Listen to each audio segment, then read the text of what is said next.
everyone, welcome to my very first podcast, and the topic I chose is about teaching. So actually it's a project that I proposed in my class named Principle of College Teaching. Particularly that I will talk about how to be a good graduate teaching assistant, or GT in short, in journalism and mass communication, which is also my major. So about me, I'm a second year master's student at K-State University, and of course in journalism and mass communication. I have several years experience in working as a journalist in Vietnam. And to be a foreign GTA in the United States and in journalism and mass communications, I think is kind of interesting and important to share about my experience and to share what I learned from the class about teaching and how I applied for my class. So I have taught several classes at K-State, which about media production, reporting across platforms, and media design, data visualization. And I found it's very insightful to talk the class of how to teach the principle of college teaching, and hope you enjoy this podcast as well as the additional videos that I'm recording right now. So let's start it. First of all, have you ever thought that you would teach in journalism, mass communication, and even in foreign country? And even if you haven't thought about it just like me before, so now you have an idea or a sense that you can teach about journalism, mass communication in foreign countries such as in the United States. And briefly, to be a GTA is initially you do not teach directly your students, but you will assist for a professor or an instructor and teach at the undergraduate level. And then after that, after maybe move to the second semester or second year, you will be assigned to teach independently a whole class. So just like me, right now I'm an instructor in media design and data visualization for the whole lab. It's quite challenging for you to be a foreign GTA because your first language is not English, and about the journalism and mass communication itself which is very different from country to country, and the knowledge that you learn from school may be impact or influence to your future career.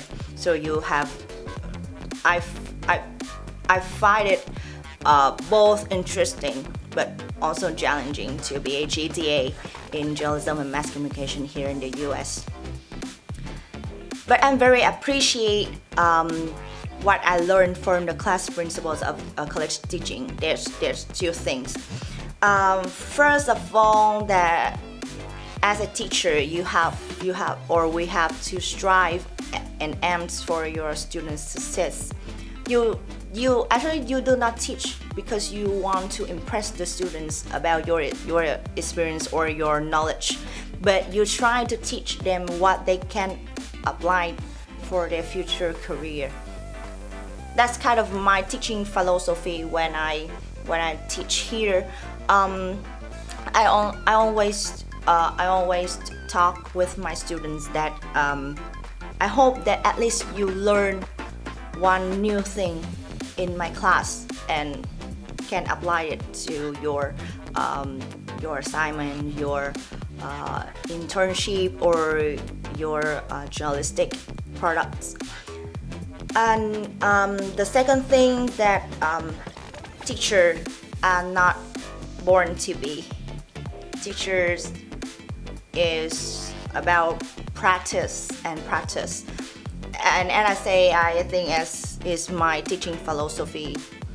And teaching philosophy is mean that how you think about teaching and what orientation or what direction that you want to bring your knowledge to and how you want to bring your knowledge to your students. And then we move to another definition or another new term, that a teaching persona. It's like in different class you have to adjust yourself to express yourself. You're not fake yourself, you're not fake your personality, but you have to choose what kind of aspect of your personality, of yourself in that class. So sometimes and I think, for instance, depends on the level of the class that I teach. So for instance, I teach a lower level class, maybe the 300 level, and compared to the 500 level, which is for the senior who will graduate soon. So for the lower level, I try to be more an instructor rather than a colleague, or rather than a facilitator of the class, because at the lower level they need your instruction, they need your knowledge and your experience to actually teach them step by step to be a media practitioners. But for the higher level, you can express yourself as a colleague, as the one that work with them within a newsroom, and you have to build your learning environment, your classroom community as a newsroom. That I try to modify my classroom like that, for them to expose to the experience to be a journalist in a particular newspaper or television station. So that's kind of the sense of teaching persona. But for me, I always think that my teaching persona is the ones who have experience in that field and the colleagues of my students. So they will see me as an instructor or as a sister or as a colleague who maybe have more experience compared to them. But at the time that they study in our school, they also go outside and to be a journalist, to be a media practitioner, and that's how I think that they are also my colleagues, and actually we can learn from each other. So that kind of teaching persona that I always approach. But yes, as I mentioned before, I will balance, increase a little bit or decrease that persona a little bit, depends on the level of the undergraduate students or class that I teach. So I find the PEACE model of Dr. Saucier is very insightful and helpful for me to apply to my different classes. So what is the PEACE model? So PEACE stands for reparation, expertise, authenticity, caring, and engagement, which you need to bring to your class and you need to create for your class. So in one side is a PEACE is a kind of combination of 5 elements, but then if you can achieve those 5 elements, you can literally bring peace and create peace for your classroom. So let's talk one by one, okay?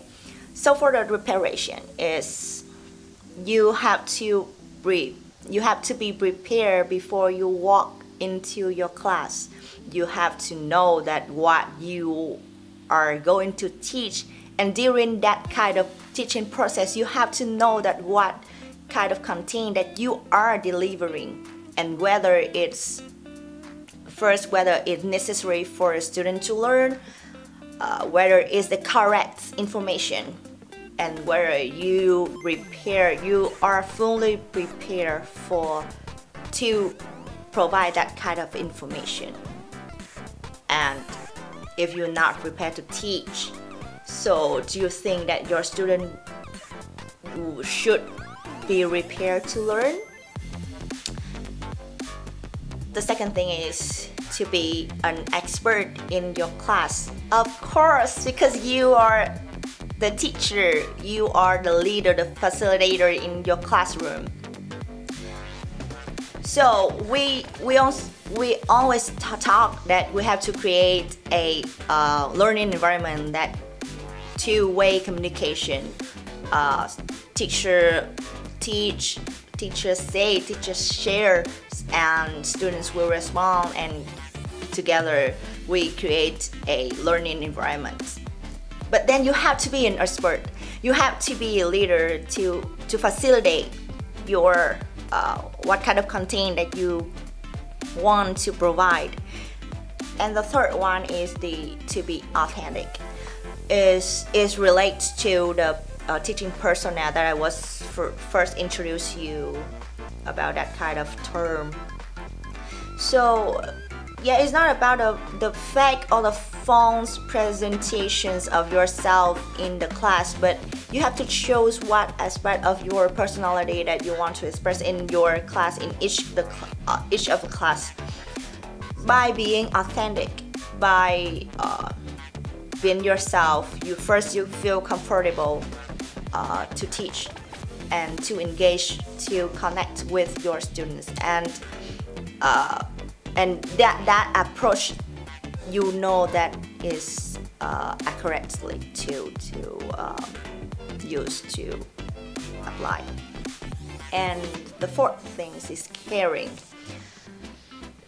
That's quite important to be a teacher and to teach, because you should care about your students, you should care about your class content, because a teacher is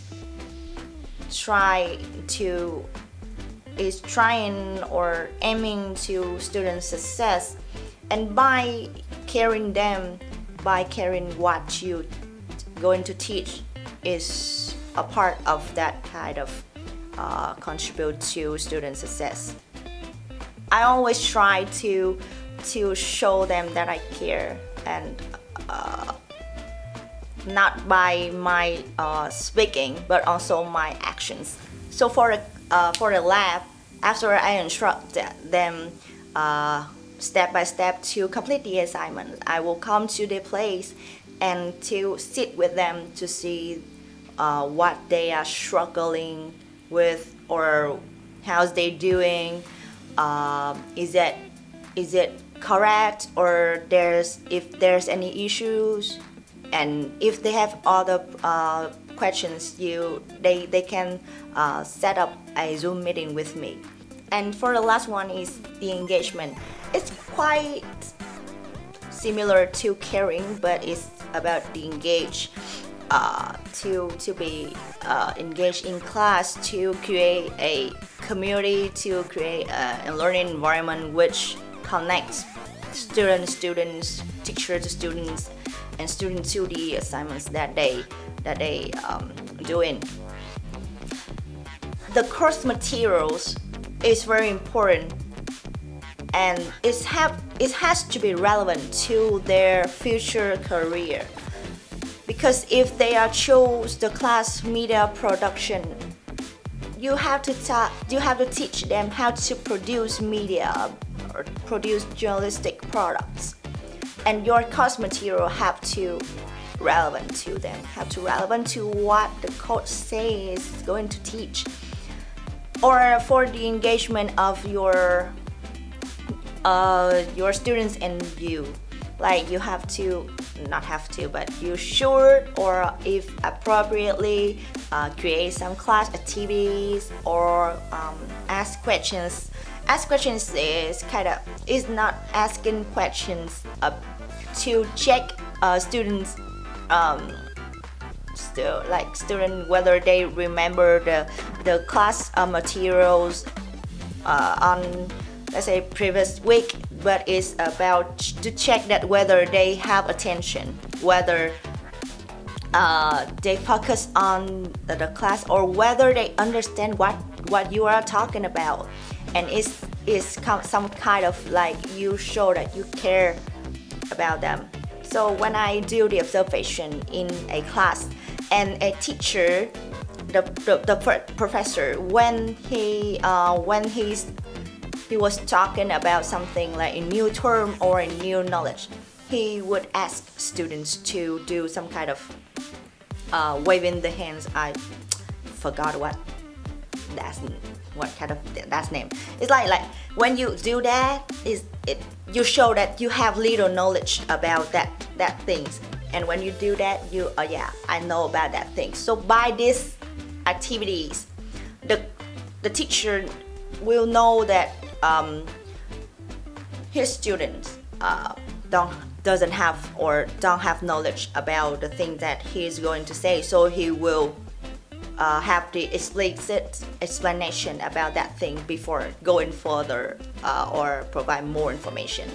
So I think it's quite interesting, and I really want and aim to apply to my class.